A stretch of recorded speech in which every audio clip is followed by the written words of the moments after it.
غوره ملګری. کتاب د پوهې سرچینه او د افکارو د بدلون وسیله ده. په ژوند کې هر راز بدلون په افکارو کې له بدلون څخه پیلېږي.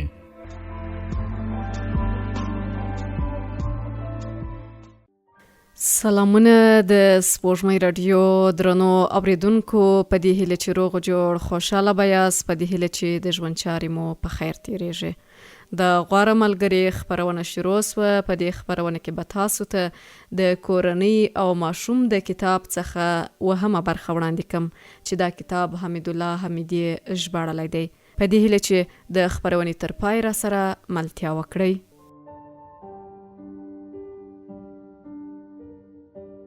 د اولاد روزنې نه مخکې او نه هم اوس څه ساده خبره وه او ده. څنګه چې معلومه ده د ماشومانو روزنه هم بېلابېلې لارې چارې لري، ځکه هر ماشوم بېلابېلې ځانګړنې لري. نو د روزلو لپاره یې هم کومه ځانګړې الګو نسته چې د هغې په پام کې نیولو سره د ټولو ماشومانو لپاره له یوې خاصې تګلارې څخه ګټه واخیستل سي.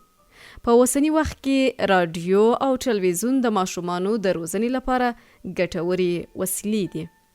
یوې خبرې ته مو پام وي چې له دې وسیلو څخه د ګټې اخیستلو لپاره ستاسو شتون تر ټولو اړین دی، ترڅو دوی ته وښایاست چې څه وخت او کومې خپرونې واوري او وګوري.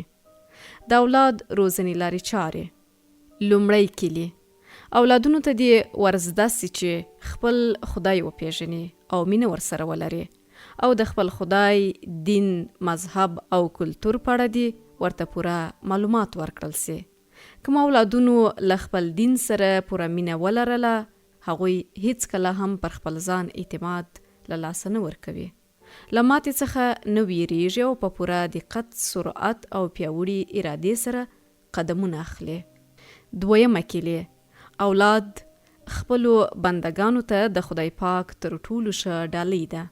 دا چې موږ غواړو هغوی د پلار، مور او ورور په څیر لوی سي، سمه خبره نه ده. دوی خپله په خپل ځان پورې تړلي کسان دي. ځانګړی مهارت، شخصیت او هیلې لري او نسي کېدای چې هغه دې د بل چا په څیر لوی سي او یا دې ضرور بل چا ته ورته سي. ډیر کسان غواړي اولاد د دوی هم مسلکه سي او یا هغه څوک سي چې مور او پلار یې غواړي. خو ښه خبره دا ده چې خپلې خوښې ته پرېښودل سي، له هغه څه سره یې چې مینه وه د ځان لپاره یې د مسلک په توګه وټاکي. دریمه کلی. ښکاره ده چې احساسات او غصه د هر انسان طبیعي عادتونه دي. نو اولادونو ته دې ورزده سي چې په ټولنه کې خپل احساسات څه ډول تر ولکې لاندې راولي. ځان داسې جوړ کړي چې ځان، ټولنې او خپلو ملګرو ته د منلو وړ وي. که احساسات کنټرول نسي کړای او په خپل زړه کې ورته ځای ورکړي، کېدای سي کس له جدي روحي او جسمي ستونزو سره مخ سي. څلورمه کلی. اولادونو ته د خپل نظم او انضباط له هغوی سره د اړیکې په بڼه ثابت سي. کله چې د خپلو اولادونو په څنګ کې یاست، کوشش وکړئ خپل غصه تر کنټرول لاندې راولئ. کوم اولادونه د یو آرام او حوصله لرونکي کس په توګه وپیژني، هغه مینه چې له تاسو سره یې لري او په کوم احترام چې تاسو ته قایل دي، همداسې به یې وساتي. په سالمه روزنه کې د اولاد یعنی تنبیه تر ټولو لوی ظلم حسابیږي. مه هېروئ چې موږ ټول تېروتنې کوو، خو سزا یې د حل لاره نه ده. پنځمه کلی. هر ماشوم پلار او مور ته اړتیا لري. د اولادونو لپاره پلار او مور د مینې یوه سرچینه نه ده، بلکې هر یو بیل ځای لري. پلار د مور ځای او مور د پلار ځای نسی نیولی.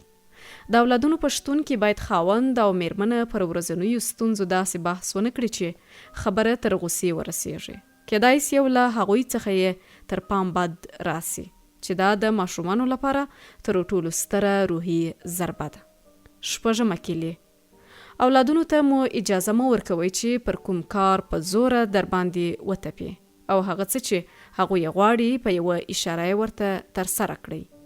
که مو اولاد ځوان او یا نوی ځوان وي، اجازه ورکړئ چې د پیسو د لاسته راوړلو تجربه وکړي، ترڅو پوه سي چې پیسې په اسانۍ سره لاسته نه راوړل کیږي. ځینې وخت کار کول د هغوی د بریا سبب ګرځي.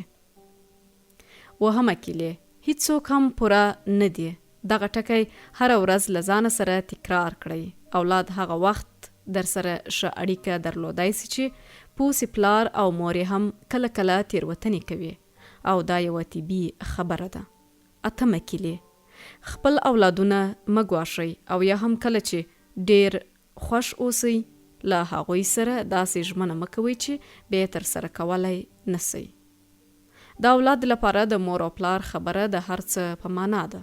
کچيري اولاد پر خپل مور او پلار باور له لاسه ورکړي پوسی پر بل هیڅ چا بیا باور نسی کولای. مور او پلار د اولادونو لپاره تر هر چا لومړیتوب لري. نهمه کیلې له خپل اولادونو سره مو مینه وکړئ. خپل مینه مترې دریغوي ځکه له اولاد سره مینه هغوی ته فردي ازادي ورکوي. ستاسو په مخ کې د خبرو کولو جرأت پیدا کوي او پر خپل نفس اعتماد زیاتیږي چې کېدای سي سبا ورځ د خپلې ټولنې تر ټولو مخکش او سرلوړی کس وي. لسمه کیلې په پښتو کې متل دی چې وایي اولاد په زړه خوش په خوله تریخ. ډېرې هم نازولی ما مخته کوئ. پرېږدئ کومې ستونزې چې لري خپل ځان ترې وباسي ځکه په ژوند کې له ستونزو سره مخ کېدل او ځان ترې ایستل انسان قوي کوي.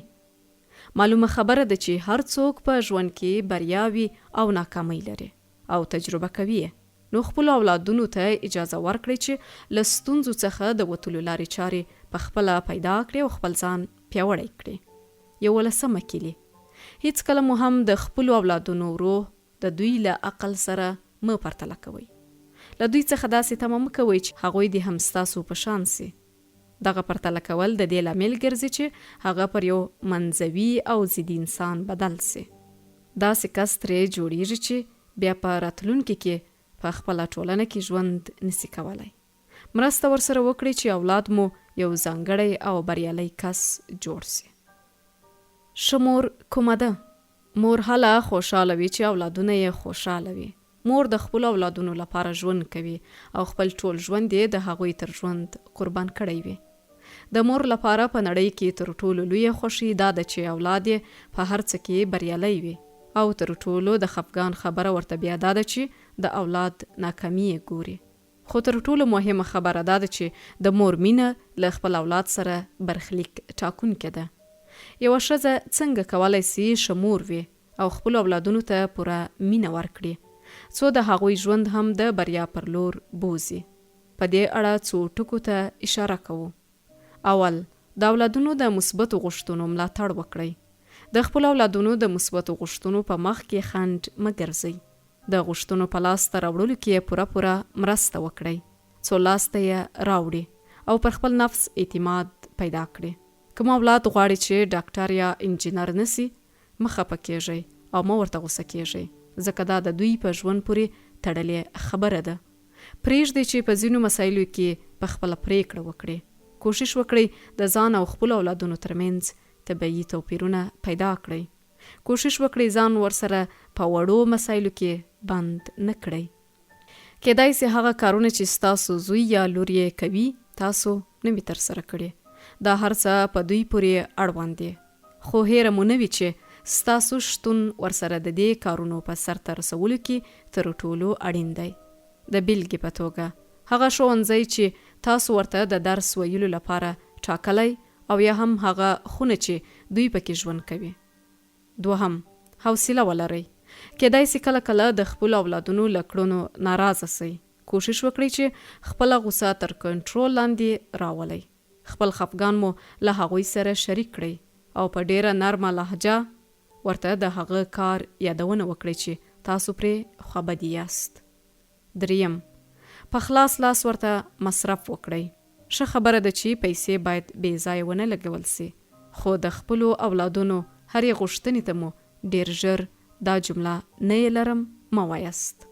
تاسو به د دې هڅه کوئ د دې پر ځای چې د اولادونو د هرې مالي غوښتنې پر ځای باید پیسې وسپمول سي. خو دغه کار د دې لامل ګرځي چې تاسو د خپلو اولادونو په ذهن کې یو بخیل کس په حیث ځای نسی. هڅه وکړئ بې له دې چې دوی یې غوښتنه وکړي وړې ډالۍ ورته واخلئ. بازار ته د خپلې خوښې رستورانټ ته بوزئ او خوشحاله یې وساتئ. څلورم، خپلو اولادونو ته مو وخت ولرئ اولادونو ته مو داسې احساس ورکړئ چې تل یې په څنګ کې یاست او د خبرو اوریدلو لپاره یې وخت ولرئ. کوشش وکړئ د خپلو اولادونو خبرو ته په پوره دقت غوږ ونیسئ او ښه اوریدونکی واوسئ.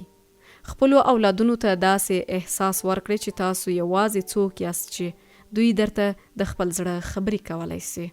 5. خپلې تیروتنې ومنئ. کېدای سي سخته وي، خو ښه ده چې د اولادونو پر وړاندې مو خپلې تیروتنې ومنئ. بخښنه ترې وغواړئ.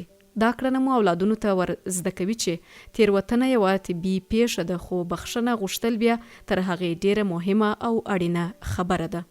په دې وخت کې خپله ټوله آرامي حس کړئ. وروسته ورته ووایاست چې له ما څخه تیروتنه وسوه، بخښنه غواړم. له هغې وروسته ورته د خپلې تیروتنې علت واضح کړئ. له تاسو څخه په پوره ډول زده کړئ. 6. د اولادونو مینې ته مو درناوی وکړئ. که مو اولادونه له خپل بابا او یا نیا سره تر تاسو ډیره مینه کوي، په مخ کې یې خنډ مه ګرځئ او نیوکه مه پرې کوئ. وهم که مو له خپلو اولادونو سره مینه ونه کړه، پوه سئ چې د هغوی لپاره مو هیڅ هم نه دي کړي. دا هم باید ومنئ څومره چې له هغوی سره مینه کوئ هومره مینه ترې وینئ او دا مینه به همداسې دوام کوي. نو له خپلو اولادونو سره مو مینه وکړئ تر څو مینه ترې ووینئ. 8. له اولادونو سره د احساس له مخې رفتار وکړئ.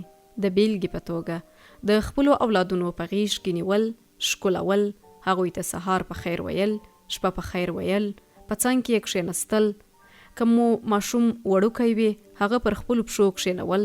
کله څه لوی وي، د هغوی د هیلو پوښتل د دوی لپاره تر پاچاهۍ هم لوړه خبره ده.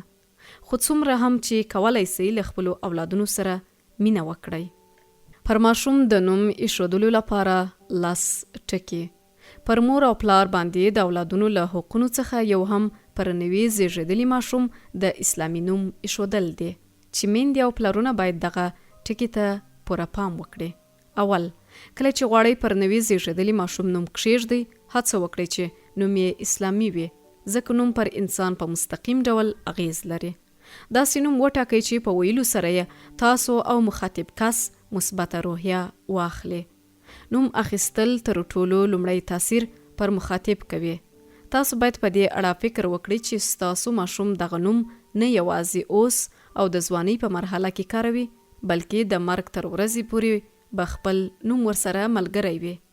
مثبت او منفي تاثیرات به یې پر مخاطب له ورایه لیدل کیږي. 2. د نوم ریتم او آهنګ باید ستاسو له کورني نوم سره سر وخوري. وګورئ هغه نوم چې ستاسو د خپل نوي زیږیدلي ماشوم لپاره ټاکئ ستاسو له کورني نوم سره څومره ورته والی لري.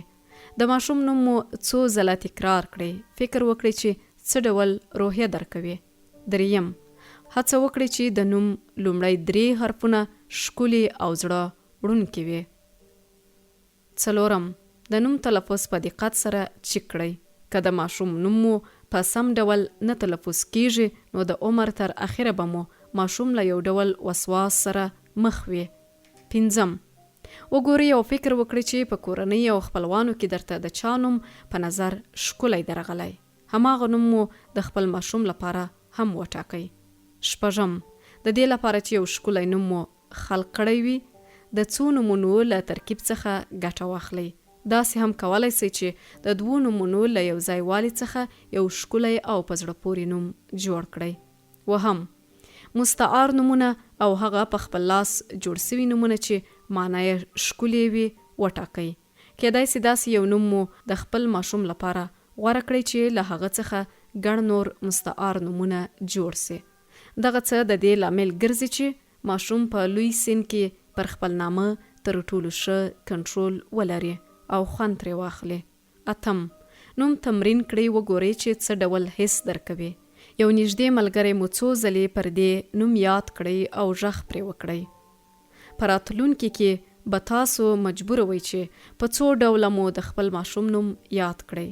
په زمزمه او یا هم داسې چې ماشوم مو په خوب ویده وي، او یا هم په غږ کولو سره چې ماشوم ته مو غږ کوئ ترڅو د دسترخوان سر ته راسي. 9. له 2 نومونو څخه ترکیب سوی نوم هم په زړه پورې راځي.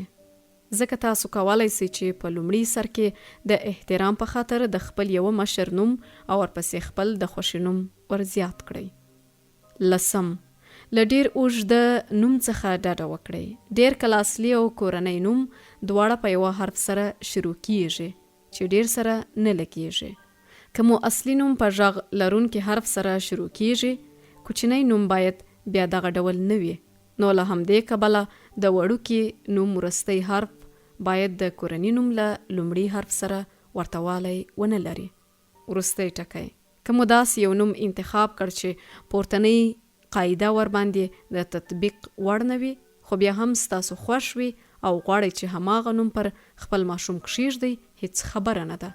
تر ټولو مهمه خبره دا ده چې هغه نوم اسلامي او ستاسو د خوښې وړ نوم وي. ډیره مننه درنو اوریدونکو، په دې هیله چې دا خپرونه ستاسو د خوښې وړ ګرځېدلې وي او یو څه مو ترې زده کړي وي. تر بیا بلې دې خپرونې په لوی او مهربانه رب مسپارم. تر بیا ښه وخت.